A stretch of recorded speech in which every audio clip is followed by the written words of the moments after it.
Yeah, I did. Yeah, unfortunately. No, I said he'll be all right. This is better now. Oh, is Howard Smith still in charge over there? Jazz Stars? Rock and roll.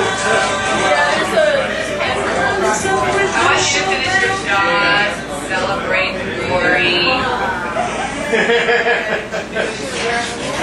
I don't want to be glorious interruptus up here. No, I'm getting out the way system. Well, after all that, it's a good thing I wrote a sex book. I wasn't going to read from my sex book, but now I feel like that's the only thing I should read from. But I'm going to I have... Is there a demonstration? Depends how much we drink. Next round's on me. So I'm sort of pulling from 3 different sources. I probably won't read from all of them, but you kind of have your choice. It's sex, homelessness, and rock and roll. Sex and rock and roll? Sex and rock and roll? Yeah, that's great. Or homelessness. No one wants to. I'm going to start with this because this is the reason that I'm here, because of dear Sean C. Meshach, who is an excellent writer himself. How come you're not reading? What's up with that? Yeah. You need to get him really hammered. Oh, alright. Okay, so this is a book called Don't Sleep with Your Drummer, written from experience. And I'm going to read a part that I've never read in public before, and I don't know if it's going to work because it's kind of towards the 3/4 end of the book, so you won't have any idea what's going on. But I've heard other writers do this where they sort of tell you what's going on and then they read and it works, so I'm going to try that. So you'll buy it. So you'll buy it. So this is a part of the book. This girl, Jenny, starts a band, and it's actually going pretty well. They're getting some interest, and she's got this. She quit her big corporate job to start a band. That's what the whole book is about, is quitting the corporate life and following your dreams. And she quits this job, and she gets a job at the Great Outdoors, which is a sporting goods company. And she's always coming in late, and luckily her manager has a crush on him. And so she's kind of using him because she always needs to take time off even though she's not attracted to him at all. So in this scene, it's her trying to get out of going on a date with him. Meanwhile, her bass player, who is a junkie named Jake, is living on her couch, and she's attempting to not sleep with her drummer, whose name is Scott. So after this, we'll regroup and you'll tell me if it made any sense. Making the transformation from the great rock and roll dream to the great outdoors is killing me. It's torture dragging myself into work at all, and with all this going on, getting excited about the new fleece sleeping bag liners is well beyond my capacity. Plus, most days I'm running on about 2 hours of sleep and a frozen burrito. I've been late almost every day and completely blew off work yesterday. If Brad didn't have such a thing for me, I definitely would have been fired by now. Speaking of which, I went to work today having totally forgotten about my heinous promise of having dinner with him, as well as my heinous promise of having a crush on him. I remembered just as I was about to walk in the door. "Oh shit, oh shit, oh shit, oh shit," I said, apparently more out loud than I thought, due to customer response. I wasn't even inside the building before he was standing next to me, leaving me no time to A, flee, B, make up a plausible lie, C, play dead.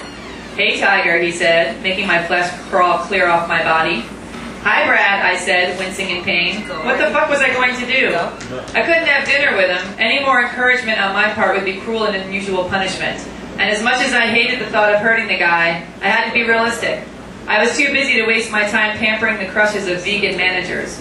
Anyway, I was about to sign a big fat record deal and wouldn't be needing his stupid job anymore. What if the head of Warner Brothers came in and saw me bent over tying the laces on someone's new hiking boots? I was about to be a real rock star. Time to start acting like one. You'd get over it. I was thinking about where to take you for dinner, but then I thought, what the heck? I'll just have her over to my place. I'm a great cook, among other things, he said. My God, he was farther gone than I thought. Brad, I'm sorry. I lied. I can't have dinner with you. I'm beyond busy, I said, handing him my name tag. But you promised, he said, looking hurt and confused. Why are you giving me your name tag? Because I quit, I said. I was quitting? What was I doing? You can't quit. We just got an entire shipment of ski bindings in. I need you to put them away, he said. He was such a nice guy. I felt awful. I took my name tag back and pinned it to my shirt. Note to self, I am a rock and roll wuss. You're right, I'm sorry, I said, but I'm giving you my notice. I'll work till the end of the week, but then I've got to get out of here. And I really can't have dinner with you. I'm sorry, I said again. Why not? You made a deal, he said. I have a boyfriend, I said, thinking of Scott. What, did you just get him last night? Brad demanded. Actually, kind of, I said. We met the night I needed to leave early. Damn, Brad said. Well, I hope he treats you well. He really is such a nice guy. I am such a giant boob. When I got home, Jake was still asleep on the couch. Something about my invigorating break from work made it infinitely annoying that he was still lying there like a lump. I swear he's even outslept the cats. They look at him wide-eyed and treat him with the reverence reserved for the god of slumber. When I came home today, they were all spooning. I shoved him with my foot to wake him up. It took him a long, long time to come to. Rise and shine, Jake, I said. He sat up and rubbed his eyes. His two furry disciples curled back up after shooting me irritated looks. Hey, what time is it? Time to get a life. I was quickly becoming unsympathetic to his cause. It's sort of hard to find a job when you sleep until 2 o'clock every day. I went into the kitchen and made a sandwich. Jake went into the bathroom and eventually joined me at the table, pretending not to stare hungrily at my food. Brilliant observation number 22. It's physically impossible to eat in front of a starving person, no matter how many times he leaves wet towels in a heap on your bathroom floor. I handed him half my sandwich. Jake, we need to talk. We all know you're doing heroin, shooting up, or whatever the hell you call it, I said, hoping I didn't sound as dumb as my mother had when she accused me of being on pot. It's an unfortunate truth, he said, simply getting up and helping himself to some orange juice. Wasn't he supposed to deny it? Wasn't he supposed to freak out, slam shit around, steal something, storm out of the house? Well, do you have any plans for rehab or something? I mean, you can't just continue to slouch around, sleeping on people's couches, drinking people's juice, I said, stopping him mid-gulp. I'll sleep elsewhere, no problem, he said, putting the juice back in the fridge. Jake, I just want you to get better, I said. Me too, Jenny. I am attempting. I really am. How? I asked. I'm cutting down massively on my intake. I hardly use it all, he said, sounding proud of himself. What can I say? I'd never met a real junkie. I couldn't even tell when he was high, but the solution seemed so obvious to me. Well, great, but why not just stop altogether then? I asked. He laughed and shook his head. No can do, dude. Yes, just stop, right now. So who's going to play bass while I'm having the heaves? He asked, daring me to know what the fuck he was talking about. All right, the heaves. I forgot about those, I said, nodding like an idiot. Note to self, get the junkie lowdown from those in the know. The next night, we somehow managed to play the knitting factory gig without wetting our pants. The place was packed with the industry as well as a ton of Rosebud people. Rosebud is our management company. It was a very un-60-foot Queenie crowd. Usually it's a bunch of hygienically challenged, thrift store bohemian hipsters nursing their cheap beers. Everyone tonight looked like they'd sent their jeans to the dry cleaners. Our normal crowd, drunk. The industry crowd, working. Our normal crowd, bloodshot eyes. The industry crowd, designer glasses. Our normal crowd, dance and shriek. The industry crowd, nod and smile. Our normal crowd, looking for someone to connect with. The industry crowd, looking for someone to sign. Our normal crowd, invite you to a barbecue. The industry crowd, invite you to the Playboy Mansion. Our normal crowd, buy you a shot. The industry crowd, tell you their corporate cards at the bar. Get whatever you want. Our normal crowd, give you their own band CD. The industry crowd, give you tickets to Beck. Okay, now, did that make any sense? Yes. Quasi? All right. Yeah.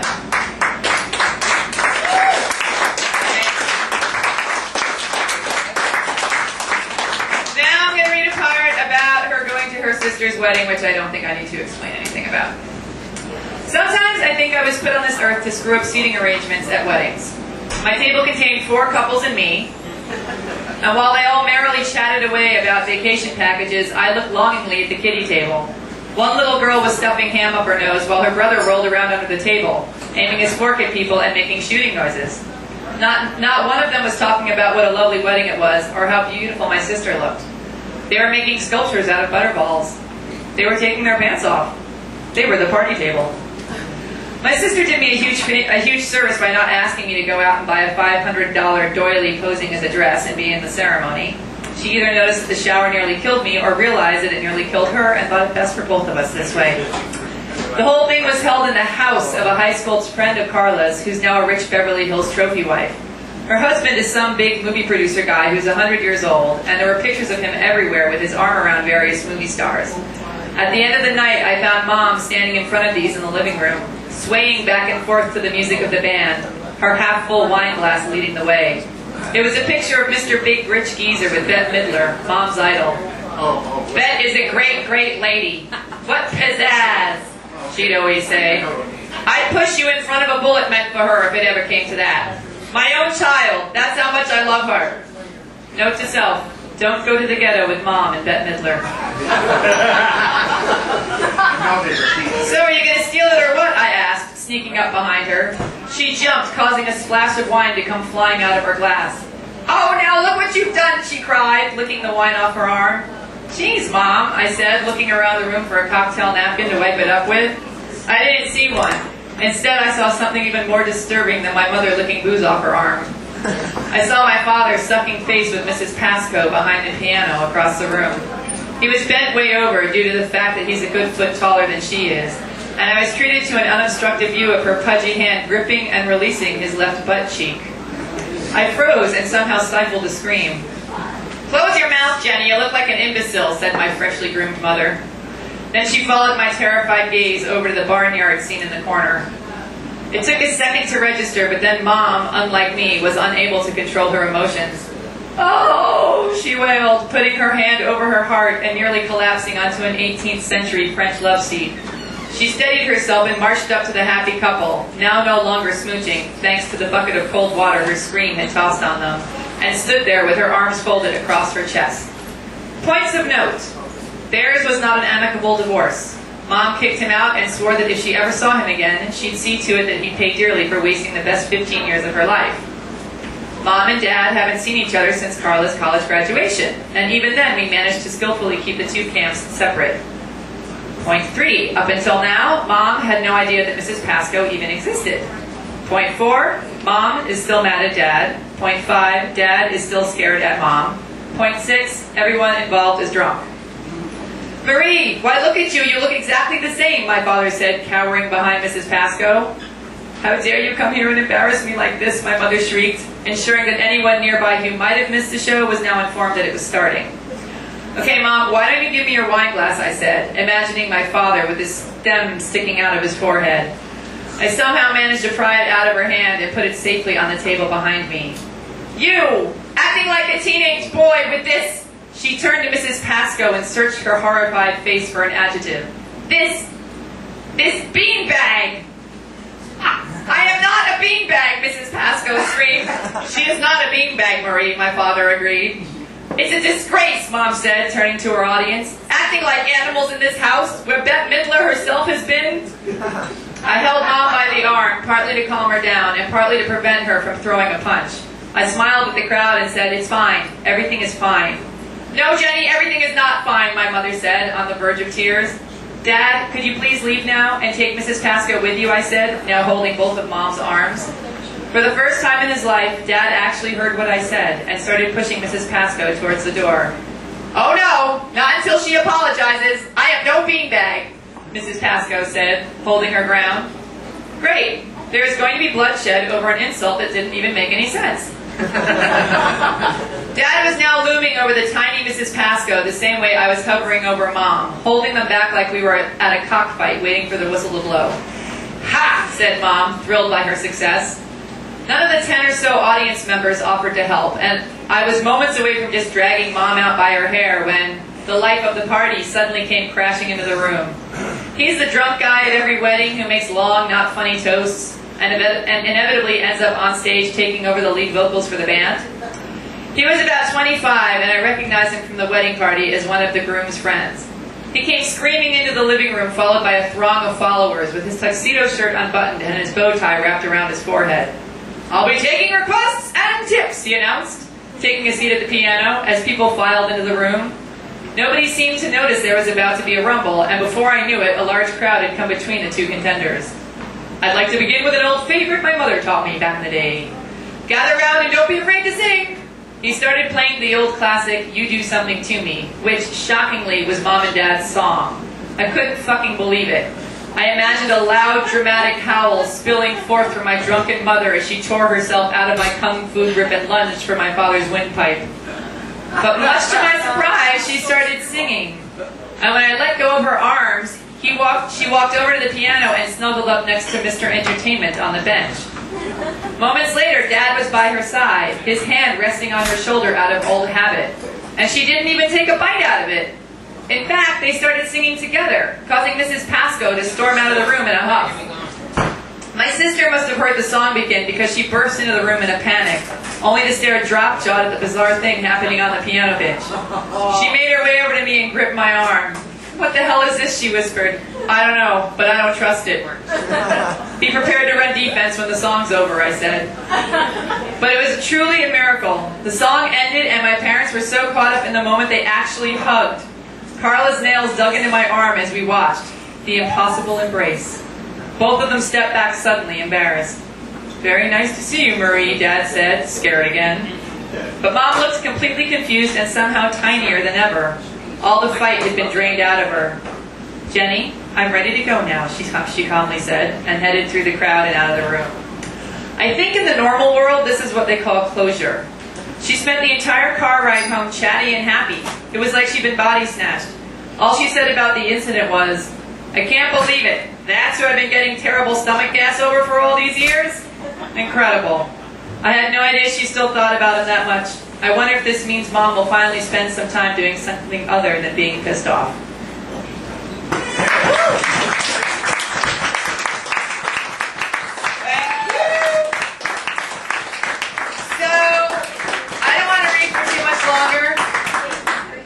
But, homelessness or sex? Sex! Homelessness? Sex, man.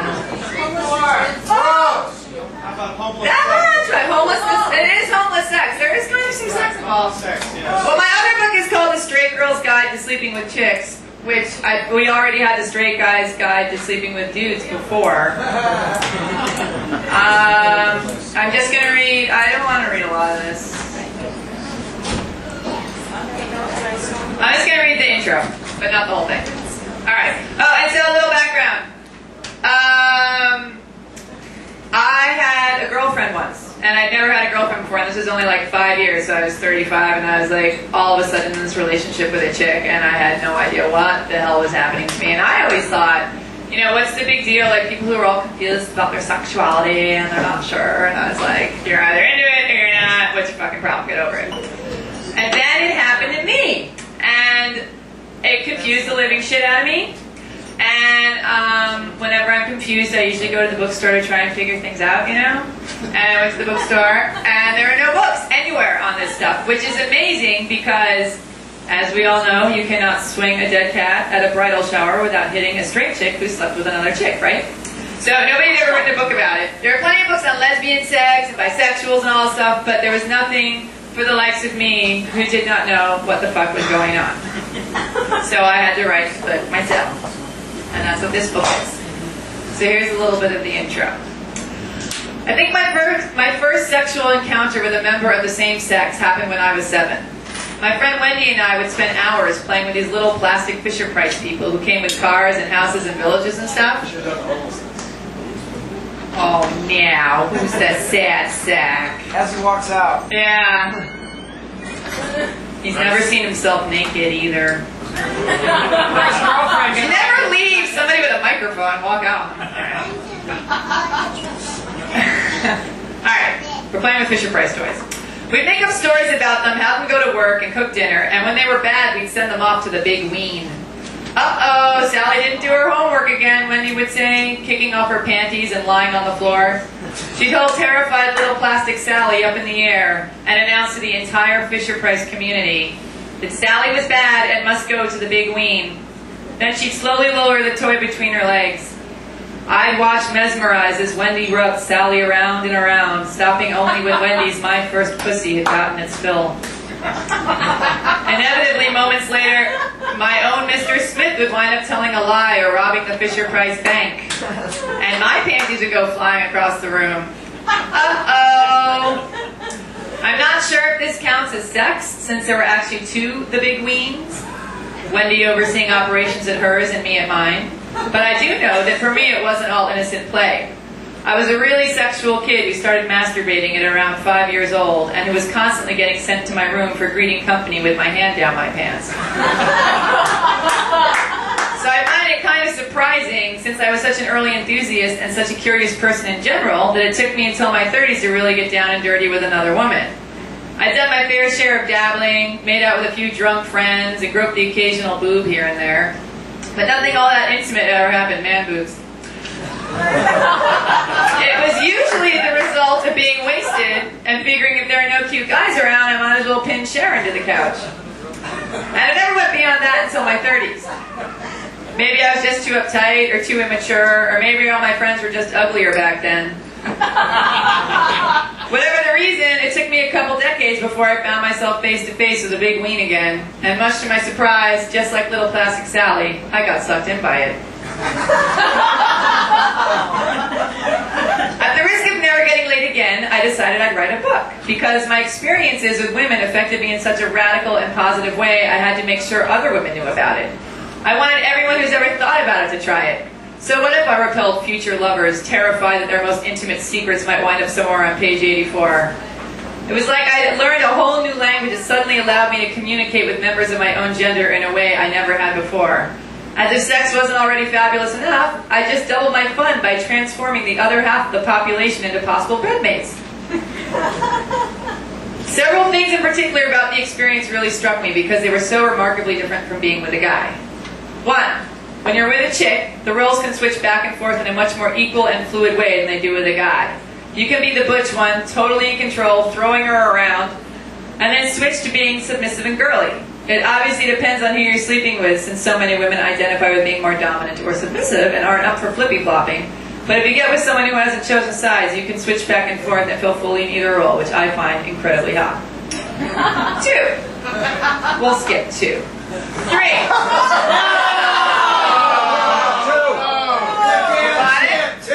They're like the softest pillows in the world. This has made me totally understand why men go apeshit over us. It also made me aware of my own body's softness and made me feel incredibly sexy in a way I never had before. Lastly, because we live in a society that has a large stick up its ass, and also because my sexual hometown is Stradyville, sleeping with someone I wasn't supposed to made me feel kind of kinky. This turned me on like nobody's business. I felt a teeny bit nasty, dirty, and queer, and I think this helped inspire me to step outside my sexual box more than I ever had before. The whole thing was so inspiring, I immediately started handing out surveys and interviewing other people to hear their stories. The more women I talked to, the more I learned that sleeping with chicks was either on the majority's to-do list or already crossed off. Even the people who really look like respectable, take yourself and your filthy questionnaire off my property types were game to talking about it. And I have to say that the majority of them gave the whole experience an enthusiastic thumbs up. I spoke with straight chicks who slept with straight chicks who slept with lesbians, straight chicks who've done both, or neither, or were too drunk to remember, lesbians who slept with straight chicks, bisexuals, undecideds, and my mother. I put up flyers on college campuses, online, in bars, and in the lobby of a nursing home. I did. One underlying theme kept repeating itself. Women connect with women. We can talk to women easily, relate to their issues, process our stuff, and provide emotional support on a level that suggests a deep spiritual connection. I know this is a bit fat generalization. Certainly there are women I'd rather kick into an empty pool than talk to for 3 minutes. But in general, there's an emotional language specific to women that creates a certain bond. And when you take the leap and bring good old sex into this equation, it can really make your hair stand up. So whether you're slamming Mary in the bathroom stall or picking out china patterns with Tiffany, you stand to touch on something deeper than you may have counted on. This fact kind of tossed a monkey wrench into my plan. I set out to write a funny, sassy, sexy book that people could give as a gift or leave on their coffee tables to liven up a cocktail party. Something that people could flip through, laugh at, and slap their hand over their mouth, squealing, "Oh my God, my husband and I tag-teamed our nanny too!" I of sex with chicks made me realize that there's a whole lot more I needed to talk about. Sex is heavy, and sex with women can be as deep as it is liberating. It allows us to break free of heterosexual roles and expectations and explore sex in a whole new way. We get to experience a similar body that will give us incredible insights into our own. The fact that I'd overcome my inhibitions about being with another woman opened me up to trying things with them that I was too shy to try with a guy. Another thing that may take some by surprise is that it's possible to become attached even if you're straight. If your experience lasts longer than a happy hour, it can have the added extra weight of the aforementioned female bonding. If you're having hot sex with a chick on a regular basis, chances are very good you're also connecting with her emotionally, which can totally screw up the free and easy, I'm not hungry, I'll just pick position we straight girls go at it from. In fact, it's not at all uncommon for straight women to get into committed monogamous relationships with other women. As far as from my own experience with dating women, I was more confused than committed. I'd never had crushes on women, never done my signature calling and hanging up routine, never turned down a piece of chocolate cake because thoughts of Amanda had filled up my stomach with butterflies. Then, all of a sudden, I found myself with an incredible woman who got it and me, and the sex was hot as hell, and before I knew it, I was in a relationship. Put him up here. It didn't help that I was being emotionally bombarded with questions along the lines of, so like, are you a lesbian now, or what? It's the first thing that everybody asked me when I told them I was seeing a chick, and it brings up a question that needs to be addressed. What the hell does it mean to be straight or gay or bi, and why does it matter? Ideally, this book would be titled, A Guide for Women Who Usually have Sexual Relationships with Men, and who would now like to explore sexual relationships and or brief encounters with women. Instead, I'm going to be a hypocrite and fall back on using the standard labels I so enjoy looking down upon. I hope that everyone who reads this assumes that the definition in my ideal title is what I'm talking about when I say straight. This may sound nitpicky, but the world of sexual identification is a vast and political one that most heteros are completely oblivious to, since we haven't had to go to battle over popular opinion for our sexual preferences. Whatever your reasons may be for sleeping for a woman, you certainly have nothing to lose by trying it. For me, sleeping with a woman was like taking a superhero pill. It inspired me. It inspired interesting discussions with friends and family and a slew of strangers. It opened me up to the incredibly diverse world of sexuality that I'd only dipped my toe into before, and which I'm now fascinated by. As with anything else in life that intrigues you, you'll feel a lot worse for never trying it than you will for trying it and having it not work out. Why die wondering? And if you buy this, you'll have an easier time. Thank you guys! Thank you, Sean, very, very, very much. Oh, and also, I have a syndicated sex advice column called Living in Sin, that if you go to my website, you can get on my little newsletter, and I'll send it to you once a week. So the website is jensincero.com. No one will know how to spell that, but if you'll Yes. it's like the word sincere with an O on the end. Hey! Sincero. Thank you guys so much.